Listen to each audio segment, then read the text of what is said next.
E muitos têm perdido a identidade dentro da igreja.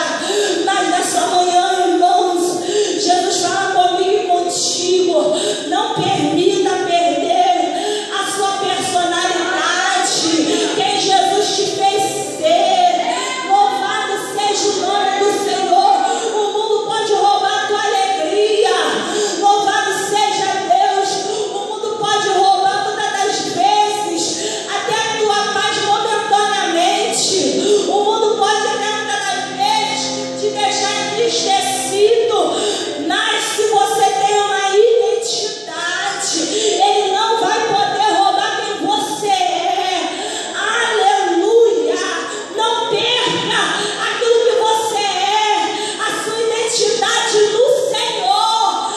Aleluia! Você é noiva de Cristo. Você é noiva de Cristo. Levanta-te dentre os mortos. Cristo te resplandecerá. Paulo, ele não queria ver essa igreja chegar nesse estado. E nem Cristo ele quer ver a igreja chegar nesse estado de morte. Porque o morto ele não tem reação. O morto, você fala com o morto, ele não escuta. O morto não vê mais. O morto não tem mais sentimentos. O morto, aleluia, não tem mais sensibilidade. O morto, aleluia, só serve para ser enterrado. E Paulo está querendo dizer isso. Você que ainda está dormindo, se desperta, se levanta. Porque os que estão mortos não tem mais solução. Louvado seja Deus. Se você ainda tem as suas faculdades mentais, se levanta. Porque já é chegado a última hora e ele vem. E ele vem. Para fechar, irmãos, nós queremos chegar do outro lado. Quem quer chegar do outro lado? Meu Deus! Aleluia! Eu quero te falar nessa manhã. Você não está morto ainda. Se você tivesse morto, você não estaria aqui nessa manhã. E é tão ditado que diz que aquilo que não nos mata nos fortalece. E Jesus ele quer te fortalecer nesta manhã. Na Brandaragaçai, Paulo vai dizer: aleluia. Lá em Filipenses: se está abatido e se ter abundância em toda maneira, em todas as coisas estou instruído, tanto a ter fartura como a ter fome, tanto a ter abundância como padecer necessidade. Posso todas as coisas naquele que me fortalece. Essa luta não vai te matar. Essa luta vai te fortalecer. Se coloca de pé. Esse problema não vai te matar.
vai chamar uma igreja pura, santa, uma igreja, aleluia, que pensa como Ele, que fala como Ele, uma igreja que tem Ele como referência. Louvado seja Deus. E nós vamos, irmãos, estar orando pela Jane. Quem tem azeite nessa manhã?